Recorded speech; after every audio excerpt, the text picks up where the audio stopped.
Hey, my friends. I have the list of questions that you had in the chat box from our time together the other day. So um, rather than like answering them separately, I just made a recording for you to listen to and see what you think. Know that your question, I only get like a little bit of information. So my answers might be a little bit off because I don't know the whole context, right? But I'm gonna give it my best shot. All right. So we'll just start right here. So Kimberly asks, after some reflection, I realized that a 9-year-old boy in my class is currently exhibiting many routine, not minding behaviors. Last week, when I reminded him of the community rules, I respect myself, I respect others. I respect myself, I respect others. He replied that he didn't sign the paper, so with the rules written on it, so it didn't apply to him. I've heard that before. I was dysregulated as I can only imagine and walked away. Very nice. I asked my colleague to take over after that for sure. Okay, get it. I totally get that. That could be really annoying. But check this out. So I had some thoughts. So once you're regulated, you can come back. I was just thinking I'd love to have a conversation with you about what just happened earlier. And during like a neutral time, maybe you go for a walk or maybe you sit down together for a snack, something like that. Maybe you're delivering something to another classroom, something where he and you are together in kind of a private space, right? Ask him about his hesitancy. What is his hesitancy about signing it, right? It might give you a clue into like what's the deal, what is it, what's his why does he not want to sign it? Or it could be that he did that behavior and oops, and he's trying to save his own dignity and say, well, I didn't agree to it. That can happen too. 9-year-old boy, that sounds really expected behavior right there. But yeah, I'd have a conversation with him. Hey, I noticed that happened, and yeah, I'm just curious. Tell me more. Tell me more about your hesitancy in a really authentic, curious way, right? Invite him into the conversation. Yeah. Okay. And way to go by stepping away when you're dysregulated. I've totally been there. Okay. Next question. Let's see. Oh, Kimberly continues on. She could see now that there's a deeper issue causing the routine not minded behaviors. He's having difficulty with his best friend, so his basic needs of connection and friendship are not stable. Yep, yep, yep. Okay, it's a great place to start, and I'd still be curious to see what he'd have to say. Okay, and to get him to sign it. What's keeping you from signing it? What would happen if you did sign it? Yeah. Okay, next question. Let's see. Here's a question about how to deal with children that don't want to work at all. If they don't have an assistant next to them, they're not working. Okay. A phrase that I've used before is first, then. So first we're going to do this, then we're going to do that. So help a child make a plan. Sometimes children connect with an adult as kind of their helper in figuring out what am I doing and when am I doing it? Because often the adult will cue or give cues or ask questions about what would you like to do next? What would you like to do next? So children can become reliant on that assistance from outside. So with the first this, then that, where they can decide what comes first, what comes next, the cue that comes from an adult is, well, what did you decide? What did you decide to do first, right? What's on the list? What are you going to do next? Some teachers use picture cards that they can put on a piece of paper with Velcro or something, or a dry erase board that you can create of, I'm going to do this first, then this first, then this first. And that actually helps build executive function and working memory. So it has a couple benefits. Okay. The next thing I was thinking about is to be curious, and here's another interview time, an interview opportunity. What are their interests? Sit down for an interview. Hey, I was thinking about interviewing a few people, and I'd like to interview you. So I'd love to know about what brings you joy. What do you really love? If you could do one thing or learn about one thing of anything in the world, what would it be? And come at it with an excitement. I'm so curious. And then, can you make language cards about that? Ooh, I have something in mind that I really think you're going to love. entry into the next lesson that you give, right? Or you might make materials the night before. He's interested in insects. Hey, look, I have some language cards about insects, or I found this really great book about insects, whatever it is that interests them. Another game I think I might have mentioned in our class is the this or that game, where it's super simple, lighthearted, casual. You're building relationships and you're finding out about children. When you ask things like, "Okay, let's play this game." It's called this or that, and here's how it goes. I'll have a category and I'll ask this or that. So the category is animals. Puppies or kittens? Which one? So you find out, or do they like puppies or do they like kittens? Do they like beetles or ladybugs? Do they like pepperoni on their pizza or do they like cheese? Right? So you engage them in telling about what they like, this or that, and then you can also role model what you like and maybe find some connections. Ooh, you like cheese on your pizza? Same, me too. You love kittens more than puppies? Same, right?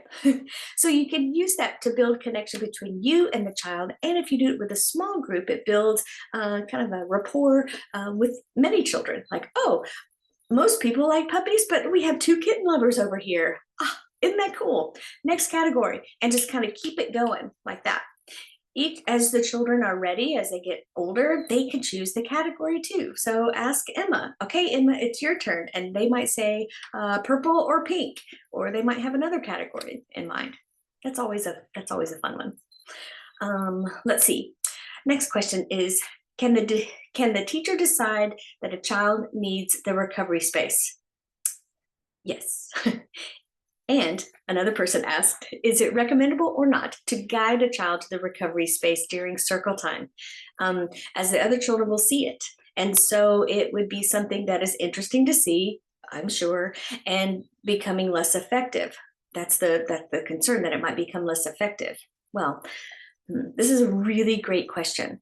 I would recommend doing a grace and courtesy, telling a true story about the intention of the recovery space, what it's used for. It's a tool. It's a place to go when you feel, and then insert all the big emotions here. When you go here, here's what you can do. You can use the breathing ball. You could use the pinwheel to blow. You can use this. You can use that. You could sit and read a book. All the choices that they have in that recovery space, right? Give them an opportunity to practice, to try it out, right? Let's see, let them know ahead of time that the recovery space is always a choice.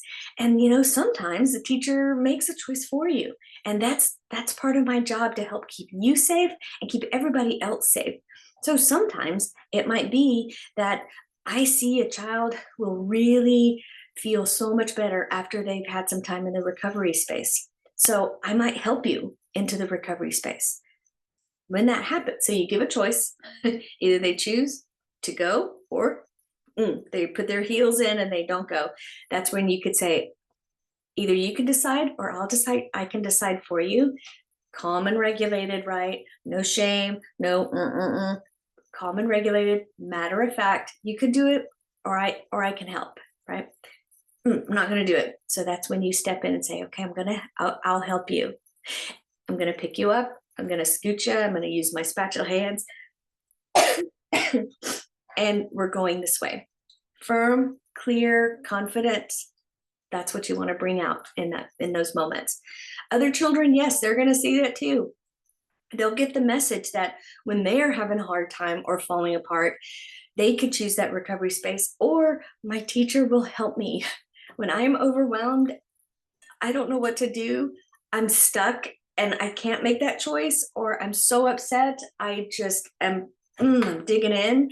I know my teacher can help me, and my teacher will help me in a way that is kind and respectful. My teacher is my mossy rock, and my teacher is also the mossy rock for my friends as well, right? Let's see. Yeah. Oh, so that could sound harsh, like you're being very directive at that point. And sometimes it's helpful to be more directive as their guide, to guide them more directly. We're going to go here. I'm not going to leave you. I got you. during this time of dysregulation, I'm your mossy rock. I'm here to help.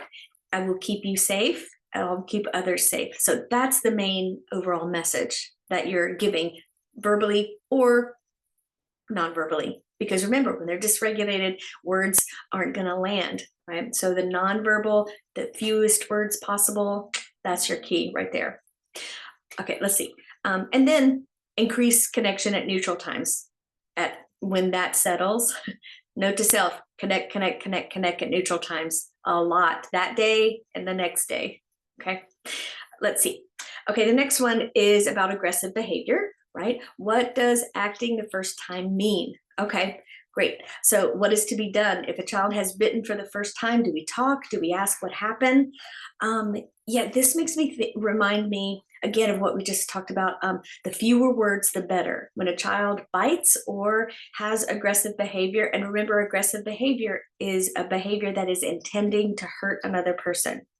Right, that can be complicated. So depending on how old the child is, you'll know if it's an intention to hurt, or if they're lagging skills, if they don't know what to say, or if they are flooded with an emotion and they just can't help themselves. So they bite or they hit or they kick, right? So let's see. So yes, the fewer words, the better. Often aggressive behavior that really intends to cause harm indicates a really dysregulated state. So that's a reminder that, again, the fewer words, the better. They cannot process your words.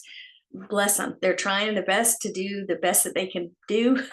And in that moment, words are not something that they can do. So let's see. A follow-up to that was, and what if the child has a repeated behavior of hitting, pushing, scratching, and there's no stopping? How to handle that? Oh my gosh, we have all been there, right? Where we're not sure what to do, and the child is biting several times a day or hitting several times a day. Okay. Take a look at what they're doing with their body. If it's pushing, is it a proprioceptive seeking behavior? Are they seeking that sensory input? Are they avoiding a sensory input? Are they pushing to get their friends who are standing in front of them, who are standing too close, to give them some space because everybody's too close and they're freaking out? So that takes some investigation. Is it sensory input seeking or sensory input avoiding behavior, right? So once we can figure out what it is that they're doing with their body, are they trying to get away from that input or are they seeking that input? Find work that that has a pushing element or a pinching element or a crunchy biting element, right? Meet the need that they're trying to get met through behaviors that we'd not like to see in ways that are purposeful. Take a look around your room. What is heavy? What can we do right now that's heavy, right? A go-to that I would use often is, I was thinking about moving this table from here to there. Would you help me? You get one side of the table and I'll get the other. Or better yet, find a friend who's a great role model and say, hey, Joanne, can you come and get this side? And can you help Abby move this table from here to there, please? Oh, thank you so much. Thank you so much. No, I think I like it better here. Would you guys move it back, please, for me? Like that. So you engage them in helping you, and they get that need met in a way that's purposeful, and it doesn't end up a friend gets pushed, right? Often children who are doing those types of behaviors and it's sensory related, we can anticipate that they will do that more often than not. So perhaps they are the child who is the door holder and they hold the door open with their body. That's really good proprioceptive input, right? It's heavy work because that door is heavy to a little kid, right? So let's see. What else did I want to say? Yeah, grace and courtesy around that. Practice and practice and practice. What do you do when you feel like biting? What do you do when you feel like hitting? There's a really great song that Fred Rogers of Mr. Rogers in the Neighborhood, it's a show here in the United States. I think it might be global, so you may know about it. But there's a song called What Do You Do with the Mad That You Feel? And it goes like that. What do you do with the mad that you feel? And you feel so mad you could bite. Your feelings are oh so strong, and everything you do is not very right, or something like that. But it tells a story of, what do you do with the mad that you feel? And you feel so mad you could bite, you could punch a bag, you can squeeze some clay, you can do that. So it offers some suggestions in the song, right? So look that up on YouTube. Mr. Rogers, what do you do with the mad that you feel? Okay, so check it out, see what you think. And you could write your own song too, right? Let's see. In addition to this, I would have that important conversation with families as well, partner with them to coordinate the approaches at home and at school. So what you're doing at school, are they doing that at home too? Can it be consistent? That really helps children when what's happening when they have a behavior at home is the same as when they have that same behavior at school too, right? That's always helpful, right? Let's see. And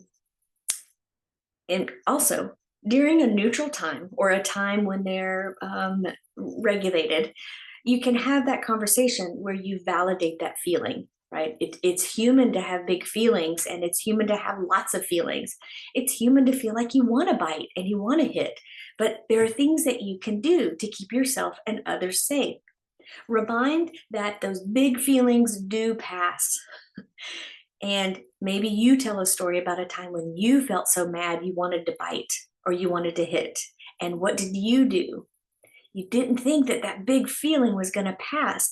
And eventually it did. In that moment, you don't feel like it's going to pass, but then it does. And oh, such a relief, right?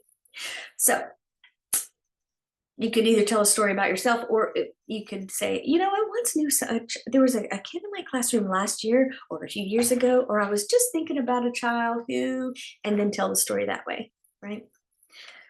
Depending on the age of the child, I may talk in, that age appropriate way, that you were there to keep them safe first and foremost. So if they do bite, or if anyone bites or hits or kicks or punches or whatever, it's your job to stop them, right? I am here to keep you safe. It's kind of like a message of, I got you, right? I'm here to help, and I will help, right? Let them know, reassure that you were there to keep them safe and others safe as well. Right? Okay, next question. We have 2 kids who have problems to come into classroom after their parents leave. Oh, yeah. Yeah, I know that. They're fantastic kids, and when they're in the classroom, all is well, all is okay. They're very cooperative with teachers and with other kids, but they have problems to leave parents and come into the classroom. It's that goodbye at the morning. Oh yeah, sure. And they've got some experiences at other school.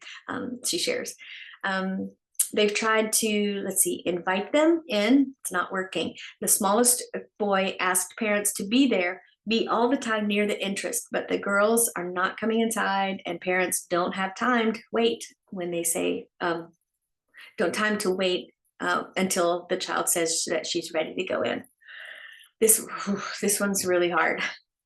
It's helpful to let families know, do a little parent ed about a quick, confident goodbye, right?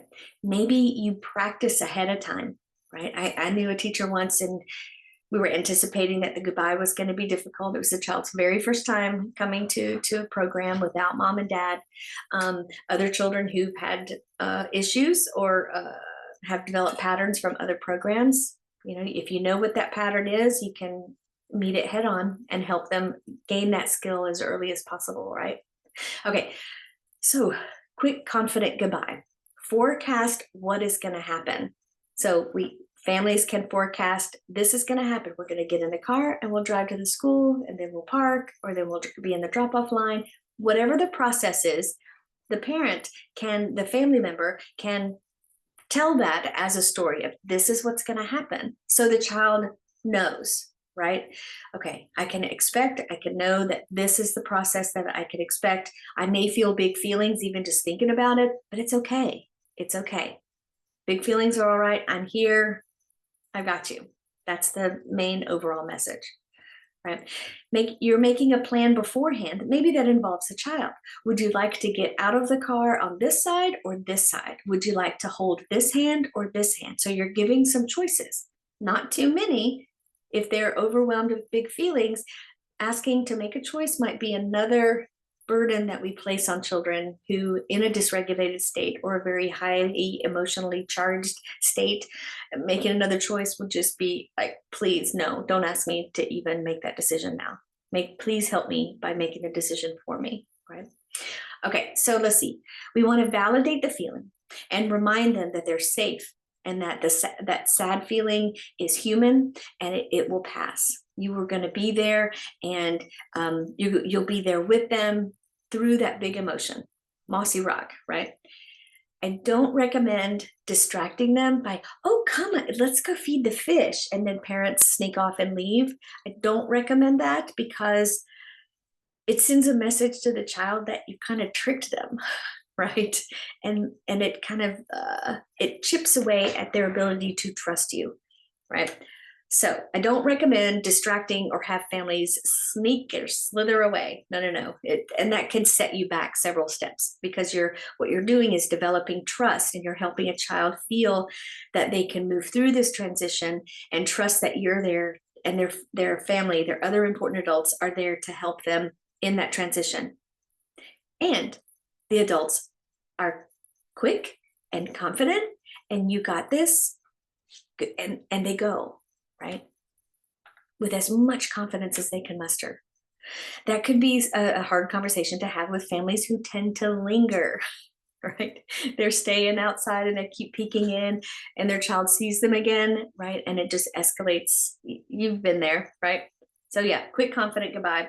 Partner up with families about that. Okay, let's see. Next question is again about aggressive behavior. So when there is aggressive behavior, who do you attend first? The aggressor or the victim? The child who has been hurt or the child who hurt another child? So again, we want to make sure, is this aggressive behavior? Is there an intent to hurt, or is it a lagging skill? Right? That's important to know so that you know how to support and teach into the skills that the child might be lagging at that point, right? Okay. First of all, you're going to check in with the person who is on the receiving end of the hit or kick or bite, right? Is there blood? Is there a big injury? There is an owie, there's an ouch. That person who got bitten or got hit is having a big feeling too, right? I would recommend first checking in with the person who was hurt, and I often put my arm around the child who hit or hurt. Now, oftentimes they might slip out and run all the way to the other side of the classroom or to the other side of the playground. That happens. First, you're role modeling to everybody that you're there to keep that person safe. Are you okay? Do you need a Band-Aid? Or let's get a Band-Aid, or oh, let's get an ice pack, or oh, ouch, that really hurt. I saw that.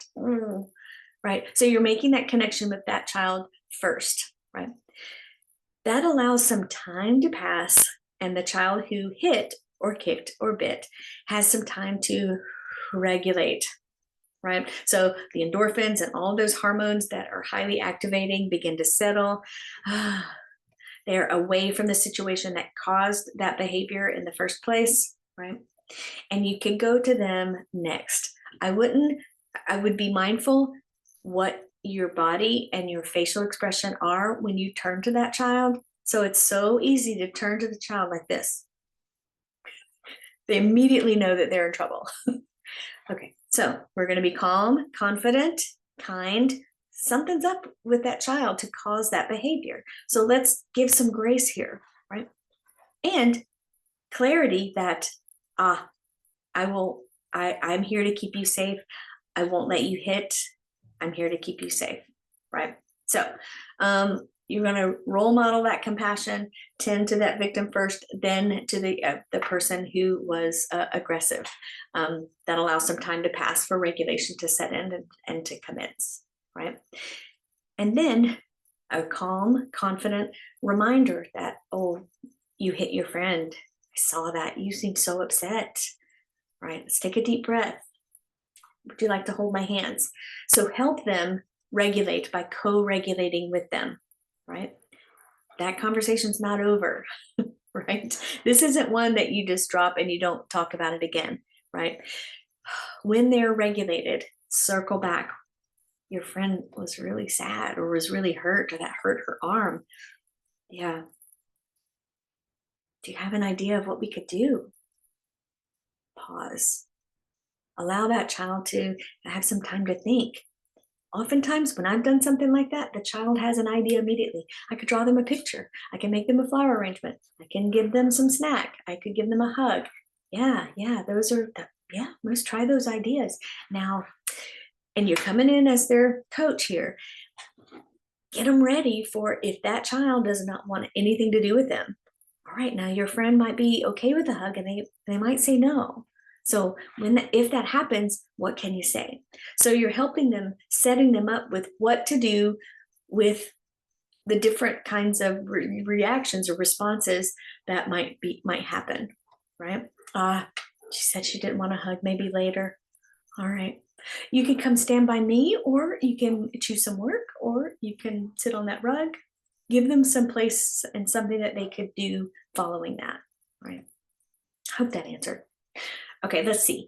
The follow-up to that question was, what if the victim doesn't want to play with the child? That's a logical consequence. Yeah, your friend may not want to play with you. Yeah, you bit their arm and it hurt.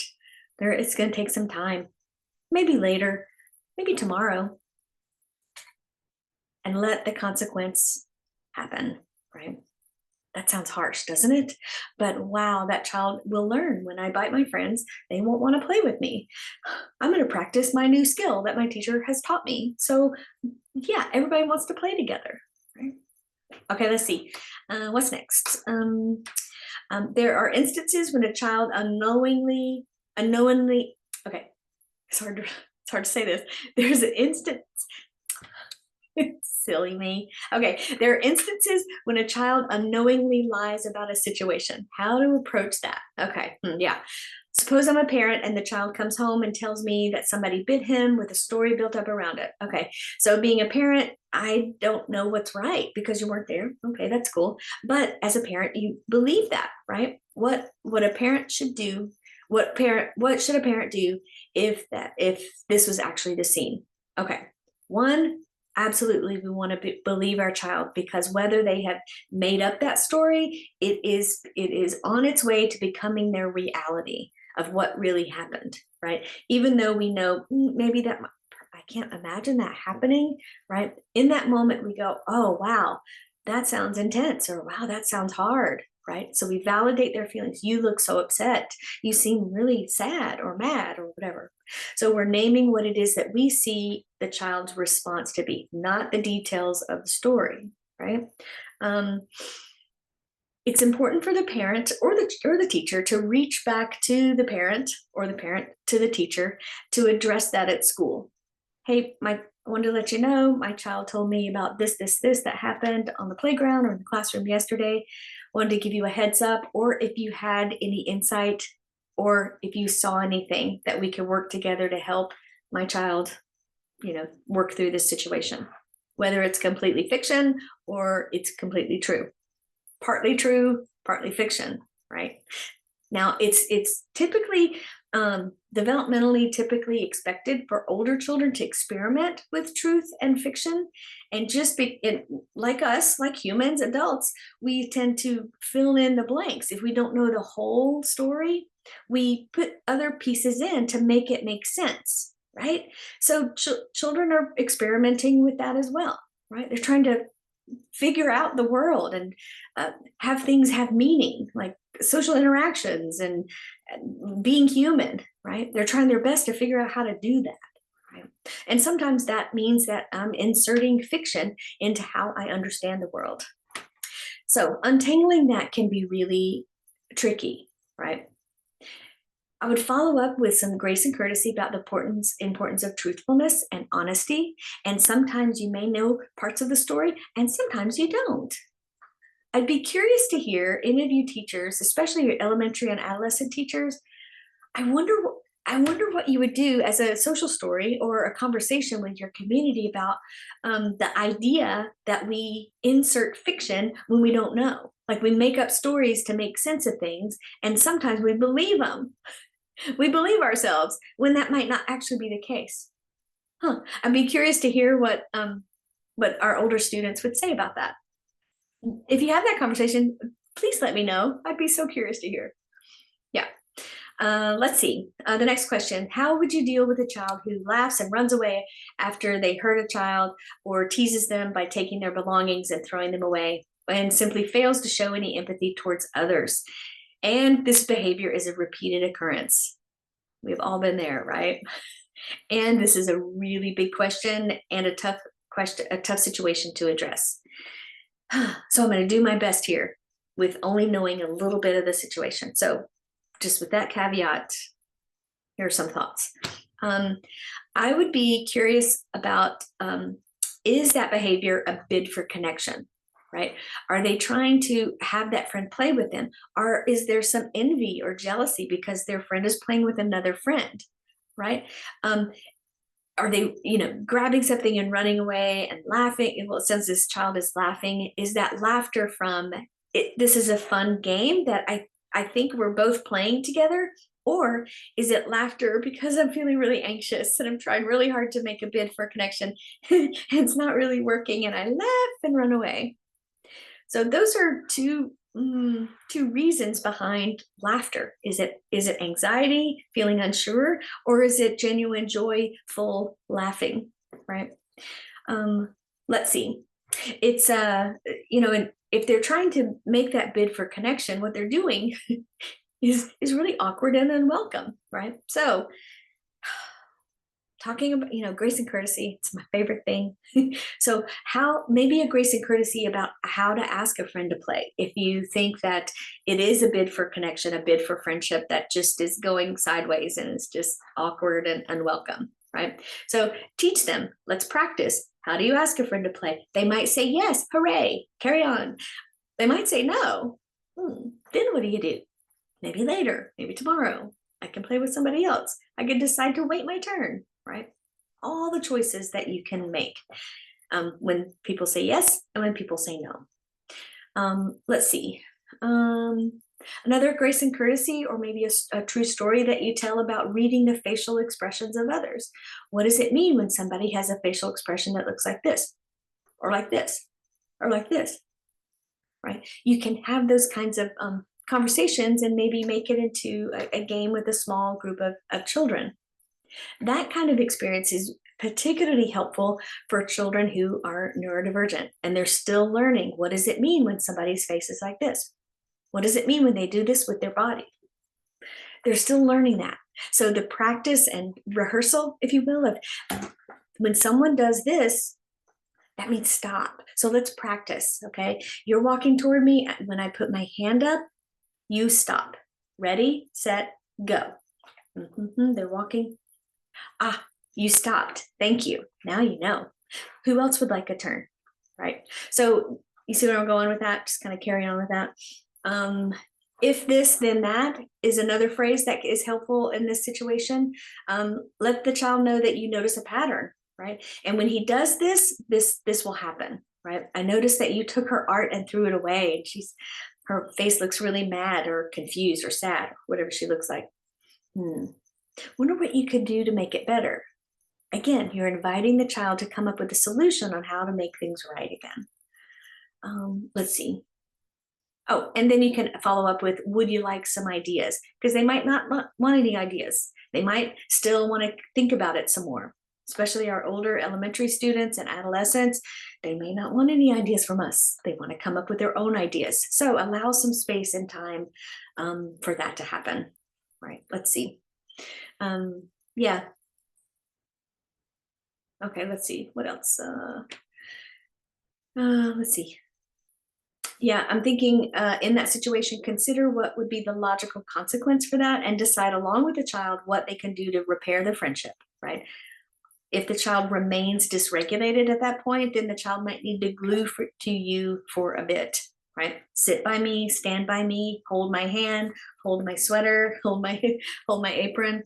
Here, come with me. And then that's again when we're taking our own deep breaths, role modeling to the child that they can take deep breaths as well, right? Because mirror neurons, they'll match us, right?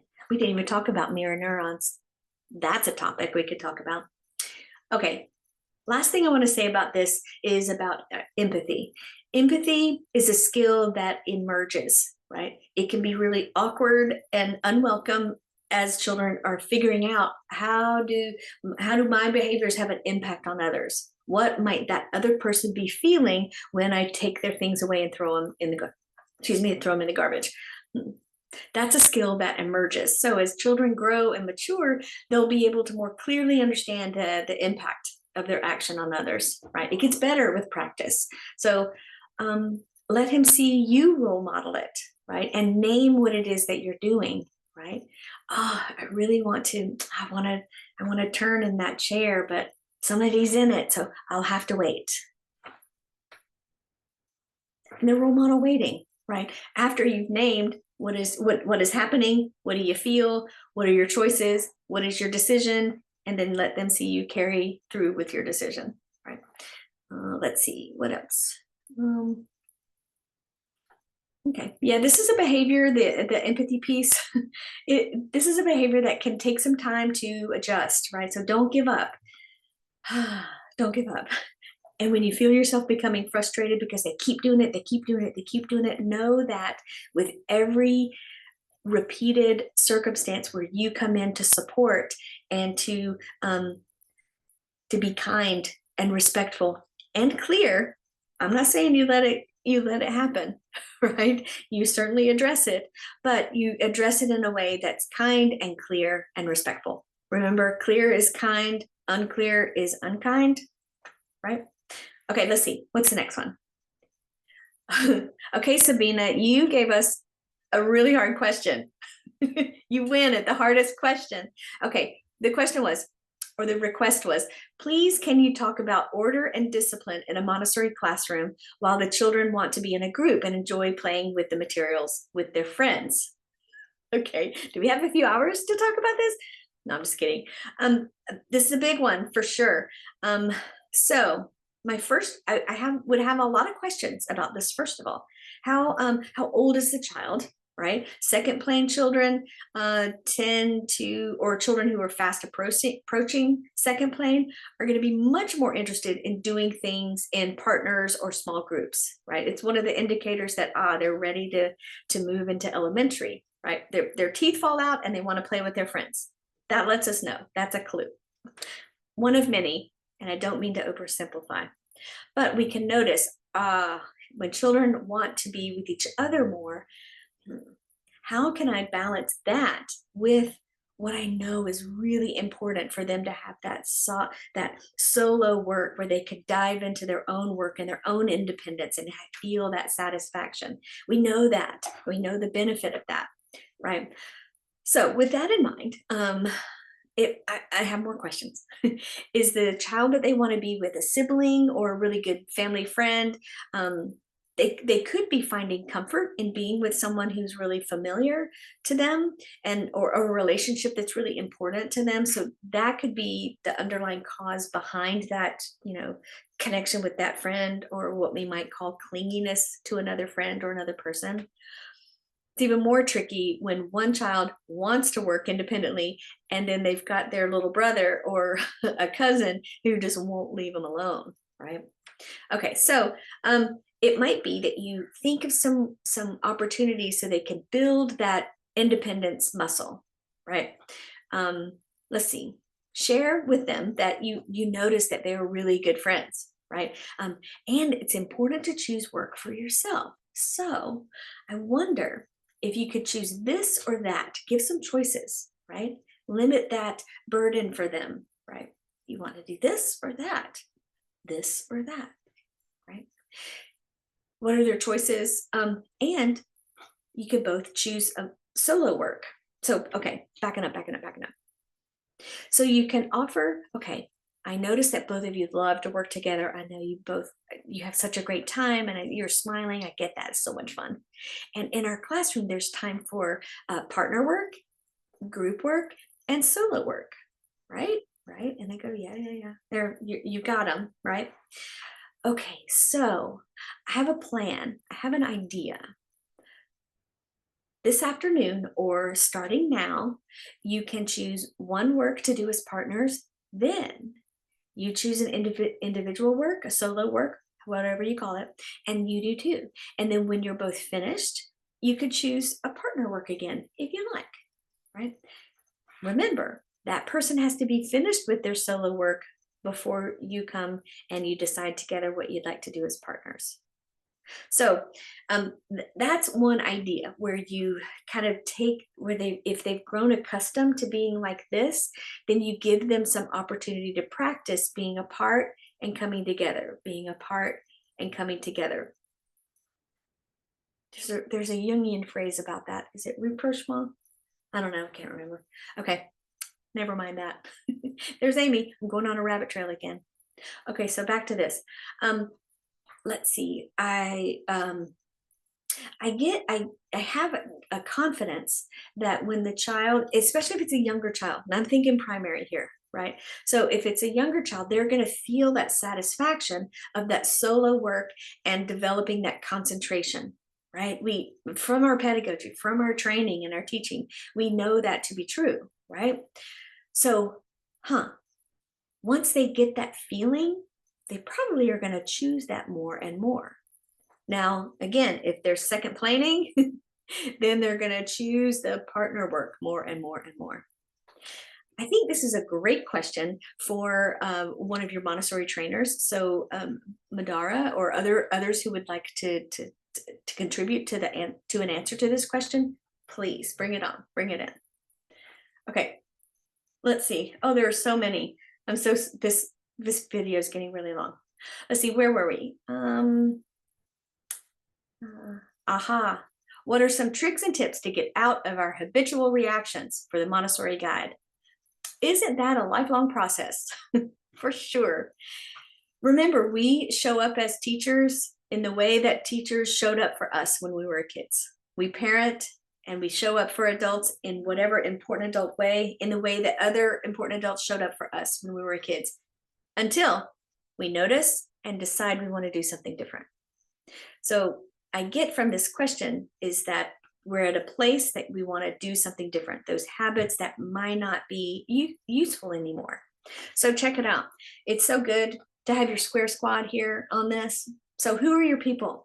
Who are your partners that can offer support? Who is there somebody who works closely with you, ideally in the classroom, because they'll understand the context of everything. They will know you so well because, they're keen observers too. So they'll be able to recognize your cues of when you're losing your cool often more quickly than you do yourself, right? So enter into a conversation with a partner and ask them, hey, I've noticed a habit of myself and I do this when this happens. They'll probably agree and say, yes, I've seen that too. Great. So, and make a request. My request is for your support. And here's what support looks like for me.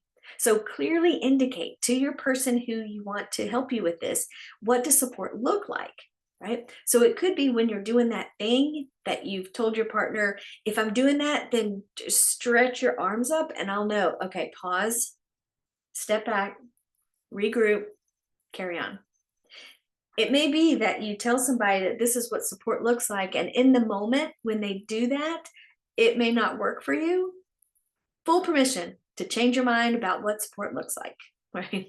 That ongoing conversation and partnership that you build with your teaching team is so important, right?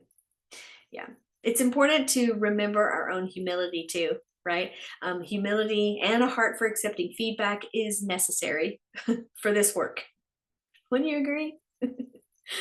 Okay, let's see. Now, there's a question here about teenagers, considering the teenage years. If they're going through routine, not minding behavior, when they're not doing what we're expecting from them, right, on the level of academic work, what can we do? Okay, again, do we have a whole 3 weeks to talk about this? And I don't mean to be dismissive. I just want to say teenagers are a different breed, right? The approaches that we talked about for the difficult behaviors are almost the same. They are you put them into action with a little bit of a different flair, if you will, right? So teenagers or older children, you're going to use similar language to what they use. right? Our younger children, we use language that is clear, concise. We say what we mean, right? And as children get older, we can go more into the abstract, right? So as teenagers emerge, the adults become less and less and less important, right? So I do have a series about teenagers and about difficult behaviors or bothersome behaviors with teenagers, and it's a 3-week series. So if you're interested in something like that, reach out and we'll put that on. I put that on with my dear mentor, friend, and colleague Mario Casa, who's a drama therapist. He lives in Bali now. And yeah, I've learned so much from him. He is the teenage whisperer. So he and I came together to create this series. So if you want to know more or want to have a longer coaching call specifically about that, just call me up. We'll figure out a time. Okay. Let's see. Now we're back to primary. The question is, a girl, nearly 4 years old, is very loud, sings when she does her work, talking aloud to herself, changing voices, making dinosaur sounds, etc. How to bring her to her natural voice, calm reconnection to herself. Okay. Now, as I see this question, like my gut says, is that her natural voice? Or is it a voice that's annoying to us? Like, who has a problem with it? And that takes some humility to say, oh, wait a minute, I'm the one that has a problem with this. Wow, it's the dinosaur screeching that just, I can't take anymore. Who has the problem? Is it me? Maybe it's me. Check and see, does this behavior have a significant impact on others, right? She may not realize, right? In making those sounds, singing while doing work, talking to herself, changing voices, etc., that could be her way of self-regulating, right? I'm thinking of one of the passages in the Reason I Jump, right? One was about sounds, and it was, I'm trying to regulate myself briefly, and briefly, that's kind of the answer. I'm trying to regulate myself. So let me do the thing to help me get to calm, peaceful, regulated state, right? I'm thinking of a child in a classroom who lived near a highway. So and this was a child who, an autistic child who was nonverbal, and he would make this screeching sounds of tractor trailer, big trucks shifting down in their gears. And I won't make that sound for you now because it's really annoying. But he sounded just like a truck shifting gears on the highway. Or he would make the sound of a dump truck backing up. You know what that sound is. Really annoying. And this beautiful teacher, deep respect for her, we partnered together and we were trying to figure out what to do. And she said, I want the other children to be empathetic about that. And because we're all annoyed by it, but I want more empathy. So she had a gathering and she talked to the children about this, about sometimes we make sounds and sometimes our friend makes sounds that's really annoying. So here's what you can do. If that happens, go get their, and she had more noise canceling headphones available. So children can go put their headphones on and we're gonna let our friend make the screeching sounds and I'm gonna continue my work. So it was a way to embrace the diversity of everybody and have some caring and understanding that, oh, my friend makes those noises. Okay. So I don't know if this is what's happening for this little girl. It just makes me start thinking and start being curious about what's behind this. Is she self-regulating or what, right?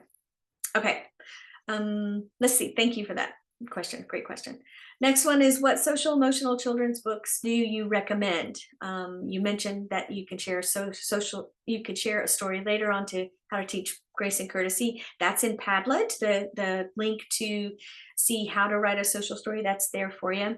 But is there a collection or series that you enjoy? Yes. First of all, I want to tell you, I have them right here. They're mine. I've written a series.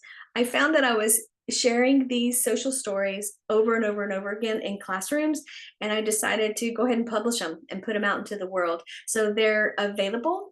Let me know if you want a copy. I can get you an author copies for less expensive. Then you can get them on Amazon, or feel free to order them on Amazon too. But I have one on consent. I have one on rude, mean, and bully. What is that? The role of the upstander. Upstander is the star of this show. Wow, that's a big emotion. And Hey Friend, Want to Play, which is a social story about how to ask friends to play. Now, another series that I really love is a series by a kids book. Oh shoot, a kids co, right? So they're books. Shoot, I thought I had one right here beside me, but I don't. But the series, all the titles are really similar, and it's like a kids book about depression, a kid's book about racism, a kid's book about friendship, a kid's book about creativity, a kid's book about, and then anything you can imagine. So that series was started by a man who lives here in Portland, Oregon, Jelani Memory. So I recommend all of those books. They're written in such a beautiful way. The illustrations are simple, but not too simple, right? They're artfully done in a way that is timeless. So I was inspired by their books and actually wrote my books and illustrated my books with that kind of vibe in mind, right? So so check it out, a kids book .co. Oh shoot, I'll put it in Padlet, a link to that. But if you looked up a kid's book about Jelani Memory, Jelani Memory, Memory, you'll find it. And they often do sales and book bundles. I just can't recommend those books enough, right? So those are my thoughts there. Let's see. Oh, we're almost there. We have a few more questions. So if you need to pause and come back, that's cool too. I'm gonna get some water. Okay, next question. Over my class, we had a child that is physically aggressive with us and the others. The outburst came from nowhere. We're still not able to figure out what triggers it. Particularly, we noticed around mid-morning that it starts becoming extremely aggressive.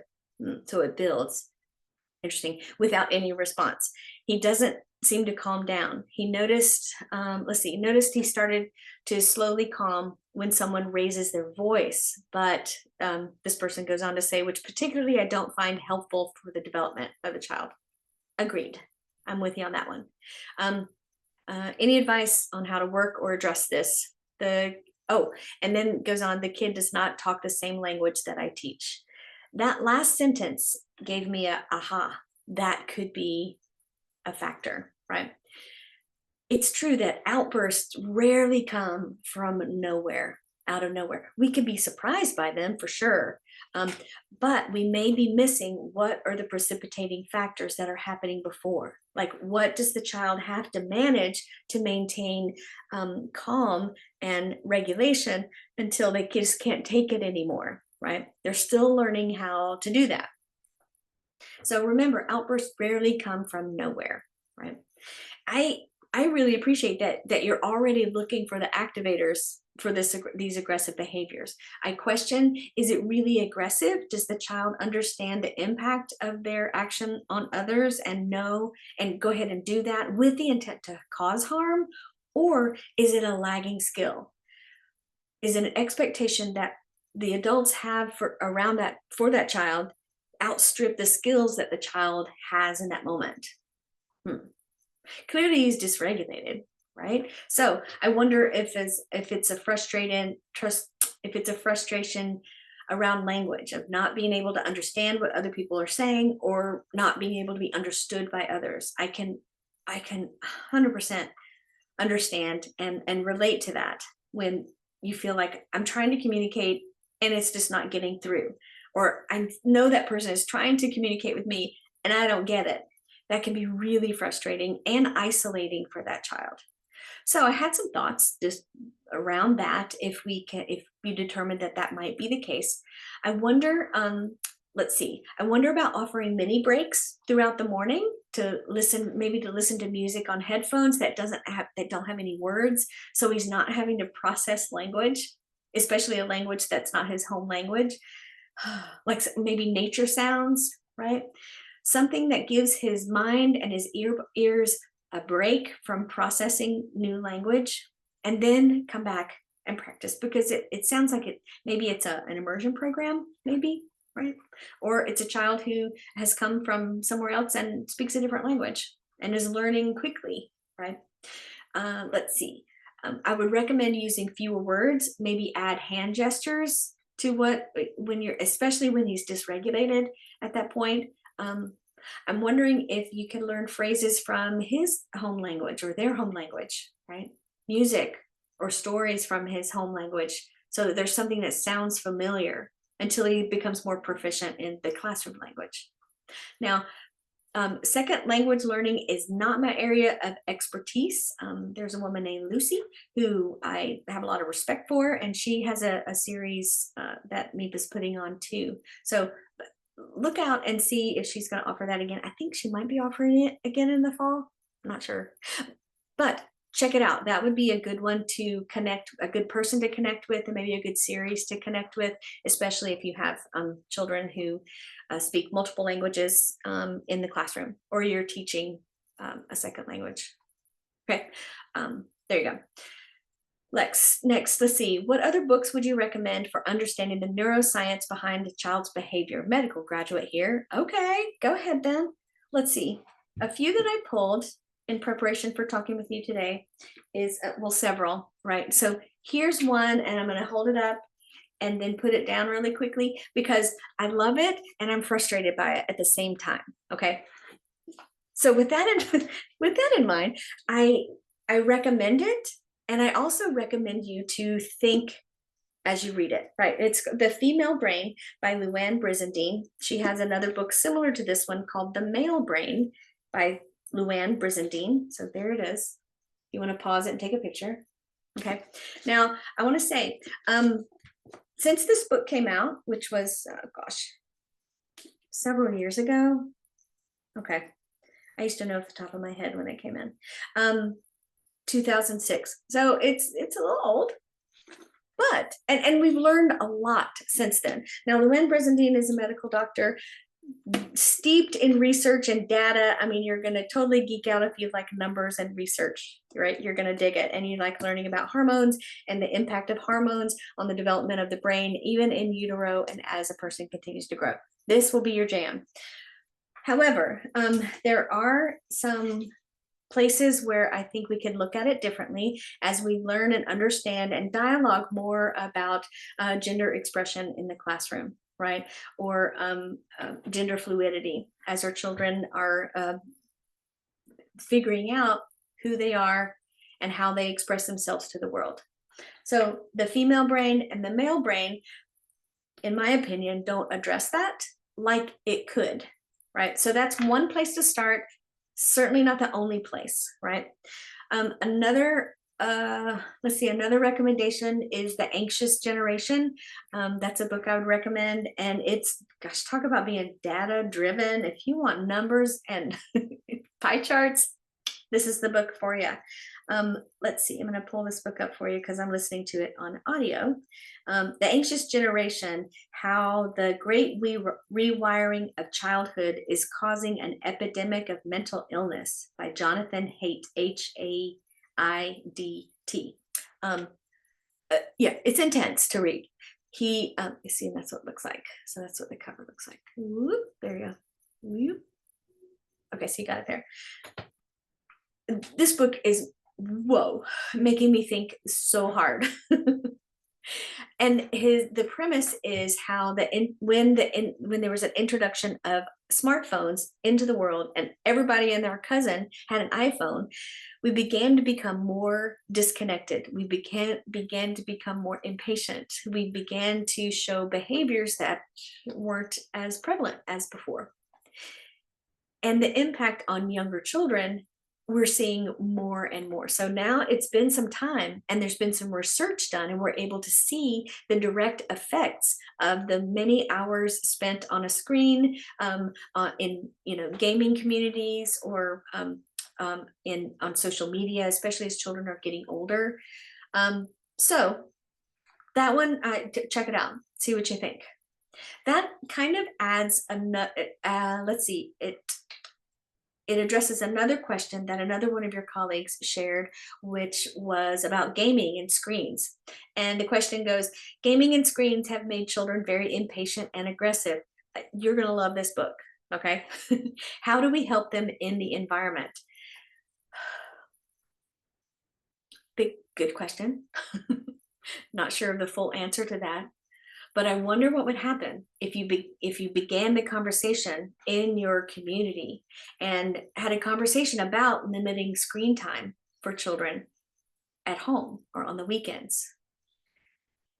That book I was telling you about, The Anxious Generation, shared statistics of the sheer number of hours that our youth as young children are spending on screens is shocking. The amount of hours per day. Right. The amount of times that our youth get notifications throughout their day. So they have a device in their pocket that has instant access to the internet, often without parental controls or adult controls. So they have access to everything, if you know what I'm saying. And it has a huge impact. So yeah, let's start having those conversations. It may start with a screen-free week or a screen-free day, and you can extend that time, a screen-free month, right? Okay, so that's what I have to say about that. Okay, let's see. A few more questions here. How do you help the situation at school when a child shows disrespect to their parents in front of the teacher? This age 9 to 12 age group. This is a hard one for me, you guys, because just the way that I was raised, that was never okay. My daddy would not let that happen. And yet, part of growing up and part of separating and individuating from the adults in your life is by separating. And sometimes that separation looks like, right? Typically developmentally expected. However, socially, what's expected, what's okay, what is agreed upon. Now, I might do just, gosh, grace and courtesy, have a private conversation with this child. This is probably what I would do. Private conversation where you say, hey, I'm going to go and take the compost out. Would you come with me? And then when you have that time with the child away from their friends, you could say, hey, I just wanted to check in with you on something. I noticed, and then say what you noticed. I noticed the way that you talked with your folks this morning. I felt sad when I heard that. And I just wanted to check in with you. Is everything okay? So in that private conversation, you can remind them of what the classroom agreements are. Our classroom agreements are that we speak respectfully to each other. I want to remind you that that includes your folks too. Okay. So maybe role play. So in that conversation, find out more.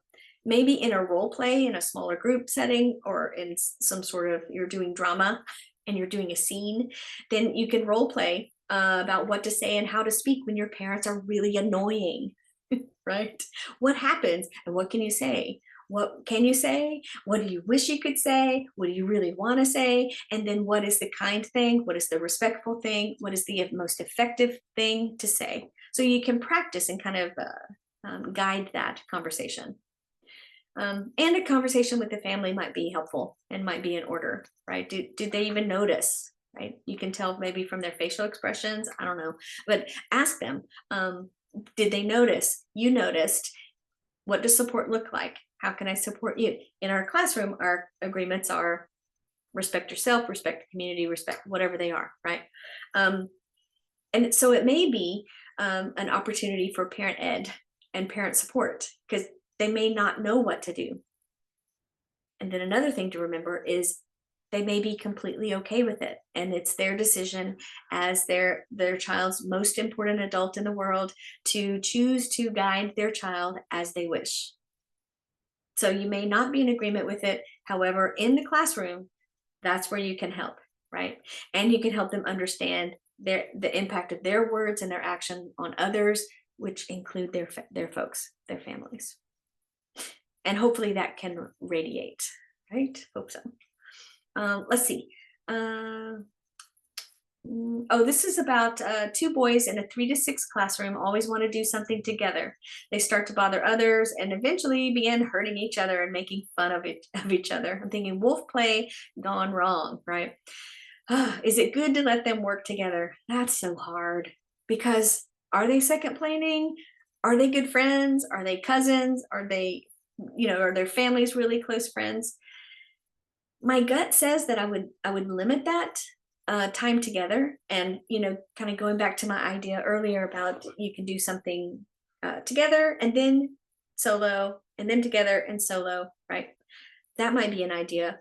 Or you can notice, hey guys, kids, people, y'all, I noticed that when you guys are working together, that this and this happens. Hmm. Bring it back to your classroom agreements. Hmm. Okay, so remember, with freedom, and the freedom to work with each other comes responsibility, right? And they'll say, well, okay, yeah. So with freedom comes responsibility. You can kind of come back to that phrase. So my gut would say I would limit that until they can show you that they can work together peacefully and respectfully. Maybe you limit it and then, okay, here's your opportunity to practice and to show me how you're doing. Let's see how it goes. Okay, so you're going to work on this project together, groovy, carry on.